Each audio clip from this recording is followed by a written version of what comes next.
Breaking global tensions. Wars ignite from Pakistan to Ukraine.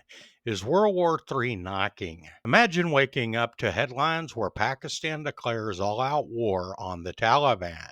A Russian drone crashes into NATO territory, and the U.S. is fortifying the Middle East with a $500 million base. Sounds like a Hollywood thriller. It's not, it's your world right now.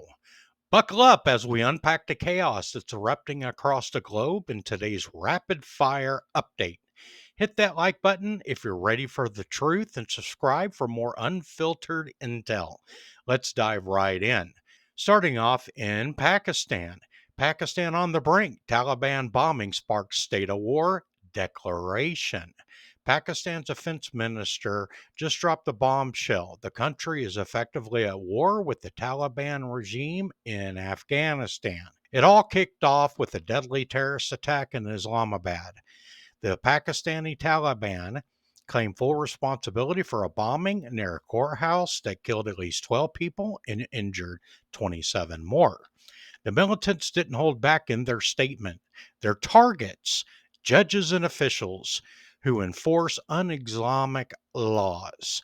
They vowed to keep the attacks coming until Sharia rule is locked in across all of Pakistan. Pakistan's response, a promise of retaliation straight against Afghanistan. On the ground, locals are reporting massive military convoys rolling through the streets, tanks, troops, the works. But here's the nightmare scenario analysts are whispering about. Pakistan could be staring down a two-front war. That's Afghanistan to the west, India to the east, all while juggling separatist fires in their home. If this escalates, South Asia just got a whole lot hotter. Stay tuned. Could nukes be next on the table? NATO alert. Russian suicide drone hits Romanian soil. Shifting east to Europe, where the Ukraine war just spilled over a border it wasn't supposed to. Debris from a Russian suicide drone was discovered today on Romanian territory, right across the river from the Ukrainian town of Reni, where Russia hammered last night. Romania, yeah, that's a full-fledged NATO member. This isn't just an oops, it's a direct provocation that could trigger Article 5 if it keeps up. Kiev's defenses are stretched thin, and Moscow's testing the alliance's red lines. One wrong move, and we're talking escalation on a continental scale. Middle East flashpoint. U.S. drops $500 million on Gaza border fortress. Over in the Holy Land, the U.S. is going all in on the Gaza-Israel border. Reports say Uncle Sam is building a massive $500 million military facility to house thousands of troops. Their mission: enforce and support the fragile ceasefire amid endless rocket fire and ground ops. This isn't a vacation spot. It's a high-tech bunker complex designed to keep the peace or prepare for war. With Hezbollah heating up in the north, more on that in a second, Israel's got its hands full. Will the U.S. muscle tip the scales or just pour gas on the fire?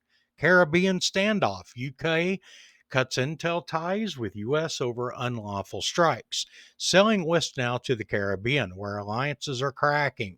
CNN dropped the following headline: Britain has halted intelligence sharing with the U.S. on suspected drug smuggling ships in the region. Why? Concerns that American military strikes on those vessels could be or are straight up unlawful. Talk about a rift between old allies. And timing, perfect, because the lead ship for the USS Gerald R. Ford Carrier Strike Group is steaming into the Caribbean as we speak. That's the U.S. Navy's most powerful floating fortress, packing F-35s, destroyers, and enough firepower to level a small country. Is this a show of force against the cartels or a subtle jab at London? The region's about to feel the heat. Ukraine front lines crumble. Russian breakthroughs and drone swarms. No global tensions round up without the meat grinder that is Ukraine. Bad news from the Zaporizhzhia direction. The front is collapsing. Russian forces have punched through Ukrainian defenses in the east Zaporizhzhia Oblast, gaining ground at a terrifying pace. Zoom and Pokrovsk. Intel from the 7th Air Assault Corps say about 300 Russians are already inside the city limits. They're using light vehicles to slip through the southern outskirts, exploiting thick fog and bad weather to push north, aiming to encircle the whole area. Overnight, Russia unleashed 119 drones targeting energy grids in 3 Ukrainian regions. Ukraine downed only 53. The rest lit up Odessa's power plants and rail hubs, sparking fires and blackouts across more oblasts. One civilian injured in Reni. Yep, that town again. Kiev's grid is on life support, and winter's coming. But a wild card, Russian Foreign Minister Lavrov just said Moscow's ready to resume discussions on a Trump-Putin summit. With Trump eyeing peace, could this be Putin's olive branch, or is it just another trap? Hezbollah roars back. We won't give up our weapons. Wrapping with Lebanon. Hezbollah's Secretary General Qassem lit up a speech today, slamming Israel's airstrikes. They cannot continue. Everything has a limit, he thundered. We will not give up our weapons. With over 1,000 rockets fired recently and daily cross-border clashes, this is Hezbollah drawing a line in the sand. Israel's response? More precision strikes. The ceasefire in Gaza might hold, but the north is a powder keg. One spark and it could just blow. Whew. From Taliban terror to Pakistan to drone debris in NATO lands, the world's fault lines are cracking wide open. What's your take? Isolated flare-ups or prelude to something bigger? Drop your thoughts in the comments. Smash that like if this woke you up, and subscribe for more daily deep dives.